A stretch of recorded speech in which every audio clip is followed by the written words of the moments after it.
Yan po yung window natin. Yan po ang makikita nyo, napaka-secured po niyan. Hindi po siya basta-basta makapasok. Wala pong basta-basta makapasok po dyan sa window na yan dahil naka-grills po siya.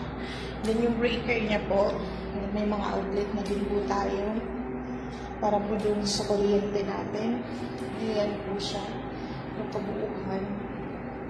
May semi-coat na din po yung kanyang mga wall, then high ceiling din po siya.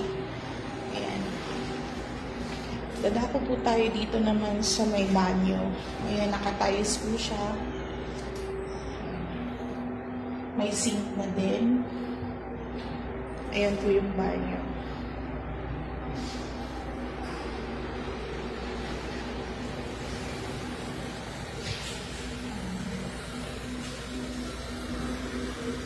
Maganda dito guys kasi sobrang refreshing po yung hangin niya. Presko-presko po.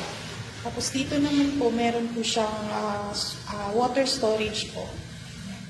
Magagamit niyo po ito tuwing umuulan. Istakan po ito ng water